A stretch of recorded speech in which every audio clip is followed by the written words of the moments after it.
ನಾನು ನೋಡ್ಕೊಂಡಾಗ ಒಬ್ಬ ದೇಶ ಸೇವೆ ಮಾಡಿ ಬಂದಿರುವಂತಹ ಅಧಿಕಾರಿ ಬಡವರಿಗೆ ನ್ಯಾಯಯುತವಾದ ನ್ಯಾಯ ಸಿಗುತ್ತೆ, ಇವರಿಂದ ಬಡವರಿಗೆ ಅನುಕೂಲ ಆಗುತ್ತೆ ಅನ್ಕೊಂಡಿದ್ದೆ.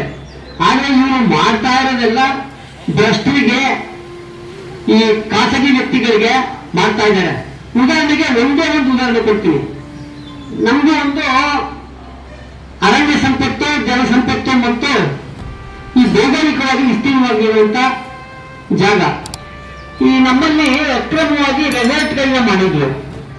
ನಮ್ಮ ಈ ಸೇವ್ ಕಬಿನಿ ತಂಡ ಅಂತ ಹೇಳ್ಬಿಟ್ಟು ಕಾನೂನು ಬಾಹಿರವಾಗಿ ಮಾಡಿರುವಂತ ರೆಸಾರ್ಟ್ಗಳನ್ನ ಇಂಚು ದಾಖಲೆಗಳನ್ನ ತೆಗೆದು ನೋಡಿ, ಇದು ಅಕ್ರಮವಾಗಿ ರೆಸಾರ್ಟ್ಗಳನ್ನ ಮಾಡಿದ್ದಾರೆ. ಇದು ಕಂದಾಯ ಇಲಾಖೆಯ ಅಥವಾ ನೀರಾವರಿ ಇಲಾಖೆಯ ಯಾವುದೇ ರೀತಿಯ ಪರ್ಮಿಷನ್ ತಗೊಂಡಿಲ್ಲ. ಕೆಲವು ಕಾನೂನುಗಳಿರ್ತದೆ.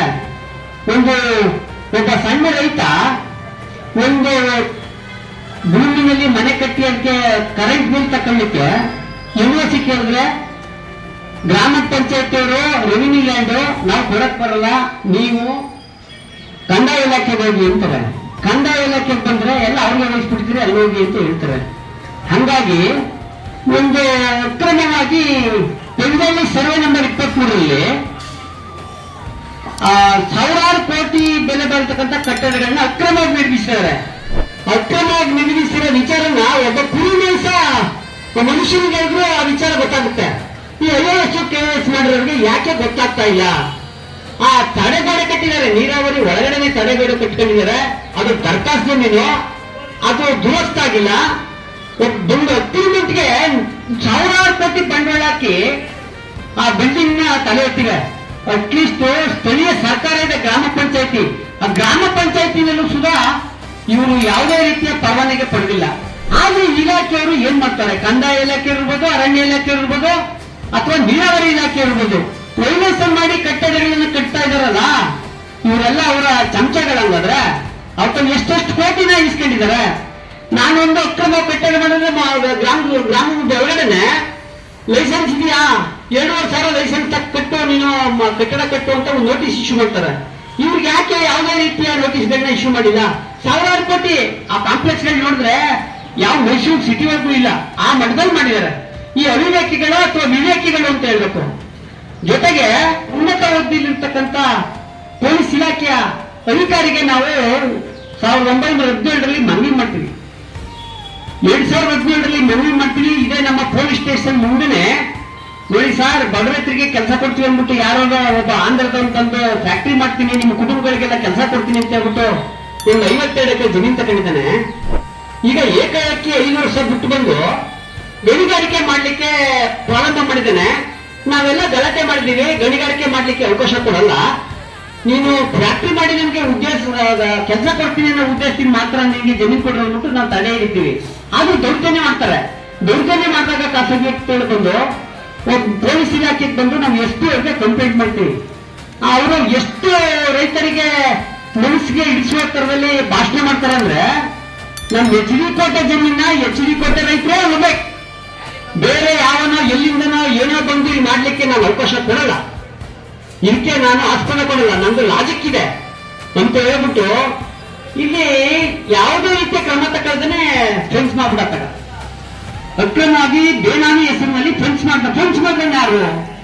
ಆ ತೋಟ ಅಭಿವೃದ್ಧಿ ಮಾಡಿದ್ರೆ ಯಾರು? ಅದ್ರ ಬಗ್ಗೆ ನೋಡೋಣ ಅಂದ್ಬಿಟ್ಟು ಒಂದು ಕೇಸ್ ಹಾಕೋ, ಇದೇ ತಹಸೀಲ್ದಾರ್ ಕೋರ್ಟ್ಲಿ 17ನೇ ಇಸ್ವಿಯಿಂದ ಕೇಸ್ ನಿರ್ಮಾಣದಲ್ಲಿ ಯಾರು ಬರಲಿಲ್ಲ. ಒಬ್ಬ ಬೆಂಗಳೂರು ವಕೀಲರು ಬಂದ್ರು, ನಾನು ಲಾಯರ್ ಕಟ್ಟಿಲ್ಲ ನೋಡಿ, ಫಿಶ್ ಮಾರ್ಕೆಟ್ ಆಗೋಯ್ತಾ ಇದು ನಿಮ್ಮ ನ್ಯಾಯಾಲಯ, ಏನ್ರಿ ಎಲ್ಲೆಲ್ಲೋ ನಿಂತಿರೋ ಬರ್ತಾರೆ ಅಂತ ಅವ್ರ ಕಡೆ ಒಬ್ಬ ಗಲಾಟೆ ಮಾಡಿದಾಗ ನನಗೆ ನೋಡಿ ಸ್ವಾಮಿ, ಈ ಸರ್ಕಾರದ ಸ್ವಪ್ನ ನೀವು ಉಳಿಸ್ಕೊಳ್ಳಿಕ್ಕೆ ನಾ ಕೇಸ್ ಹಾಕಿದ್ರೆ ಹೊರತು ಆ ಕೇಸ ಗೆದ್ಕೊಂಡು ನನ್ಗೇನ್ ಬರ್ಕೊಳಲ್ಲ. ನೀವು ಈ ತರ ಆಗಿದೆ, ಅಲ್ಲಿ PTC ಹಾಕ್ತೀವಿ, ಒಪ್ಪಡ್ತೇವೆ ಇರ್ತಕ್ಕಂಥ ಜಮೀನು SC ST ಜಮೀನುಗಳನ್ನ ಪರ್ಚೇಸ್ ಮಾಡೋದನ್ನು ವೈಲೇಷನ್ ಮಾಡೋನೆ, ಮೂಲ ಕ್ರಯದಾರ ಗೊತ್ತಿದ್ದಾನೆ ಇಲ್ವೊಂದು ಗೊತ್ತಿಲ್ಲ. ಹಂಗಾಗಿ GP ಹೋಲ್ಡ್ರು ಮೂಲ ವಾರಸುದಾರ ಸತ್ತೋದ್ಮೇಲೆ GPನು ಸತ್ತೋಗುತ್ತೆ. ಹಂಗಾಗಿ ನೀವು ಇಲ್ಲಿರ್ತಕ್ಕಂಥ SC ST ಜನಾಂಗ ಸಣ್ಣ ರೈತರುಗಳು ಅವರ ಮೂಲ ಖಾತೆದಾರರಿಗೆ ಮಂಜೂರು ಮಾಡ್ಕೊಡಿ, ರೀಗ್ರೈಟ್ ಮಾಡ್ಕೊಡಿ ಅಂತ ಮನವಿ ಕೊಟ್ಟೆ. ಇಲ್ಲಿವರೆಗೂ ಅವ್ರು ಯಾರು ಈ ನ್ಯಾಯಾಲಯಕ್ಕೆ ಹಾಜರಾಗಿಲ್ಲ. ಅವ್ನು ಅಂದ್ಬಿಟ್ಟು ಹೋದಾಗ್ಲೇ ಮುಗಿದೋಯ್ತು. ಈಗೇನು ಆದೇಶ ಮಾಡಿ ಕೊಡ್ತೀನಿ ಆದೇಶ ಮಾಡಿದ್ದೀನಿ ಅಂತ ಹೇಳಿದಾರೆ, ನನ್ಗಿನ್ನೂ ಕೈ ಸಿಕ್ಕಿಲ್ಲ. ಹಾಗೆ ನಮ್ಮಲ್ಲಿ ಭೌಗೋಳಿಕವಾಗಿ ಎಲ್ಲ ಇದ್ರು ಸಹ ಯಾವುದೇ ರೀತಿಯ ಬಡವರಿಗೆ ಅನುಕೂಲ ಆಗಂತ ಕೆಲಸಗಳಿಲ್ಲ. ನೋಡಿ, ಸುಭಾಷ್ ಪವರು ನಮ್ಮ ಕೋಟೆ ತಾಲೂಕಿನಲ್ಲಿ ಸಂಪದ್ಭರಿತವಾದ ನೀರಾವರಿ ಡ್ಯಾಮ್ಗಳಿಟ್ಕೊಂಡು ನಮ್ಗೆ ವ್ಯವಸಾಯಕ್ಕೆ ಇಲ್ಲ ಸರಿಯಾಗಿ ವ್ಯವಸ್ಥೆ ಐತಾ ಇಲ್ಲ. ಸುಮಾರು 10 ವರ್ಷಗಳಿಂದ ನಾನು ಅಭಿವೃದ್ಧಿ ಪಡಿಸ್ತೀನಿ, 1000 ಕೋಟಿ ಬಂದೈತೆ, 2000 ಕೋಟಿ ಬಂದೈತೆ ಅಂತ ಹೇಳುವಂತ ಶಾಸಕರು ಒಂದು ಅರ್ಧ ಕಿಲೋಮೀಟರ್ ಹಿಂದೆ ಮಾಡಿರ್ತಕ್ಕಂಥ ಕಾಮಗಾರಿಗಳನ್ನ ಮುಂದುವರಿಸಿಲ್ಲ. ಏನಿದೆ ಅದಕ್ಕೆ ಲೈನಿಂಗ್ ಮಾಡ್ತೀನಿ, ಪ್ಯಾಚಿಂಗ್ ಮಾಡ್ತೀನಿ, ಸೇತುವೆ ಮಾಡ್ತೀನಿ ಅದ್ಬಿಟ್ರೆ ಸಮರ್ಪಕವಾಗಿ ಸ್ಥಳೀಯ ರೈತರಿಗೆ ನೀರಾವರಿ ವ್ಯವಸ್ಥೆ ಆಗಿಲ್ಲ. ಸುಮ್ಮನೆ ಕಾಟಾಚಾರಕ್ಕೆ 1000 ಕೋಟಿ ಬರ್ತದೆ, ಅವ್ರಿಗೆ ಅಭಿವೃದ್ಧಿಗೆ ಅವ್ರಿಗೆ ಏನಾಗಬೇಕು ಅಂತ ವ್ಯವಸ್ಥೆ ಮಾತ್ರ ಮಾಡ್ಕೊಂಡ್ರೆ ಹೊರತು ಸಾರ್ವಜನಿಕರಿಗೆ ಅನುಕೂಲವಾಗುವಂತ ಕೆಲಸವನ್ನು ಮಾಡಿಲ್ಲ. ಸಾಮಾನ್ಯವಾಗಿ ನಮ್ಮ ಹೆಬ್ಬಾಳಕಟ್ಟೆ ಲೈನಿಂಗ್ 8 ವರ್ಷಗಳಾಗಿದೆ, 15 ಕೋಟಿ ಸ್ಯಾಂಕ್ಷನ್ ಆಗಿತ್ತು. ಅರ್ಧಂಬರ್ಧ ಸಿಕ್ಕಾಬಟ್ಟೆ ಜಂಗಲ್ ಎಲ್ಲ ಬೆಳ್ಕೊಂಡು ನಿಂತಾ ಇದ್ದಾರೆ. ಪ್ರತಿ ವರ್ಷನೂ 7 ವರ್ಷಗಳಿಂದ ಮನವಿ ಮಾಡ್ತಾ ಇದೀವಿ. ಅದ್ರ ಬಗ್ಗೆ ಅವರು ಕಾಳಜಿನೇ ತಕ್ಕತ್ತ ಇಲ್ಲ. ಏನೋ ಜನ ಕೊಂಡೋರ್ಸಕ್ಕೋಸ್ಕರ ಸಭೆ ಸೇರುವಾಗ ಹೇಳ್ತಾರೆ, ಈ ಮಳೆ ಬೀಳಕ್ಕೂ ಮುಂಚೆ ಇದೆಲ್ಲ ಕ್ಲೀನ್ ಮಾಡ್ಕೊಡಿ, ಇಲ್ಲ ಅಂದ್ರೆ ನಿಮ್ಮ ಮೇಲೆ ಕ್ರಮ ತಗೋತೀನಿ ಅಂತ ಅಧಿಕಾರಿಗಳಿಗೆ ಹೇಳ್ತಾರೆ. ಅಧಿಕಾರಿಗಳು ಯಾವುದೇ ರೀತಿಯ ತಲೆ ಕೆಡ್ಸ್ಕೊಳ್ಳಲ್ಲ, ನಾಳೆ ಕೊಡ್ತೀನಿ ಅದೇ ಮಾತನಾಡ್ತಾ ಇದ್ದಾರೆ. ಅದನ್ನ ಬಿಟ್ಟರೆ ಯಾವುದೇ ಒಂದು ಉದ್ದಾರ ಆಗುವಂತ ಕೆಲಸಗಳನ್ನ ಮಾಡ್ತಾ ಇಲ್ಲ. ಹಂಗಾಗಿ ನಮ್ಮ ಡ್ಯಾಮ್ 3 ಡ್ಯಾಮ್ಗಳು ಇಟ್ಕೊಂಡು ಸಹ ಸುಭಾಷ್ ಪವರ್ ಅಂದ್ಬಿಟ್ಟು ವಿದ್ಯುತ್ ಉತ್ಪಾದನೆ ಮಾಡ್ಲಿಕ್ಕೆ ಒಬ್ಬರಿಗೆ ಬಾಡಿಗೆ ಕೊಟ್ಟಿದ್ದಾರೆ, ಖಾಸಗಿ ವ್ಯಕ್ತಿಗಳಿಗೆ.